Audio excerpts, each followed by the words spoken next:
গ্রামীণ পুলিশ কর্মীর বিরুদ্ধে শ্লীলতাহানির চেষ্টার অভিযোগ ঘিরে চাঞ্চল্য ছড়ালো নদিয়ার চাপড়া থানার শ্রীনগর এলাকায়। অভিযুক্তের বিরুদ্ধে লিখিত অভিযোগ দায়ের হতেই তাকে গ্রেপ্তার করে আদালতে তোলা হয়।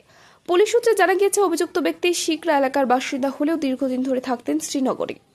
4 জুলাই বৃহস্পতিবার রাতে রানাঘাট থেকে বাপের বাড়ি চাপড়ার খ্রিস্টান পাড়ায় ফিরছিলেন তৃণমূলের এক মহিলা নেত্রী। অভিযোগ, মাঝপথে ওই গ্রামীণ পুলিশ আচমকাই তার পথ আটকায় এবং শ্লীলতাহানির চেষ্টা করে।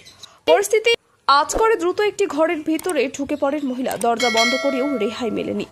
বাইরে দাঁড়িয়ে চলতে থাকে অকথ্য গালিগালাজ। তড়িঘড়ি চাপড়া থানায় ফোন করেন মহিলা। মাত্র 5 মিনিটের মধ্যে ঘটনাস্থলে পৌঁছে যায় পুলিশ, কিন্তু ততক্ষণে এলাকা ছেড়ে গা ঢাকা দেয় অভিযুক্ত। ঘটনার পর প্রথমে মানবিকতার খাতিরে কোনো লিখিত অভিযোগ না জানালেও থানায় গিয়ে তিনি অনুরোধ করেন যেন অভিযুক্ত ব্যক্তি ভবিষ্যতে কোনো রকম বিরক্ত না করেন। থানার পক্ষ থেকে অভিযুক্তকে ডেকে সতর্ক করা হয়, কিন্তু অভিযোগ, তার পরের দিনই আরও কিছু লোকজন নিয়ে ওই মহিলার বাড়িতে গিয়ে ফের অশান্তি সৃষ্টি করে অভিযুক্ত। এক প্রকার বাধ্য হয়েই থানায় লিখিত অভিযোগ দায়ের করেন মহিলা।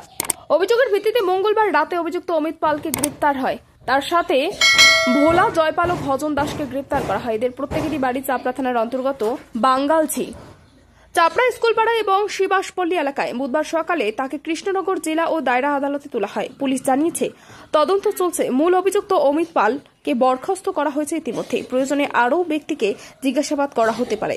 স্থানীয় সূত্রে খবর, অভিযুক্তের বিরুদ্ধে এর আগেও একাধিক অভিযোগ উঠেছিল, তবে কখনো তার লিখিত অভিযোগ রূপ পায়নি। এই ঘটনায় এলাকা জুড়ে চাঞ্চল্য ছড়িয়েছে। অনেক বছর ধরে আমার পছন্দের গয়না সঞ্চয় করেছি, এবার দেব আমার প্রিয় মানুষ। মা, it's yours. Now it is yours. আমার পছন্দের গয়না আজ থেকে Sohan, pure and precious Orient jewellers.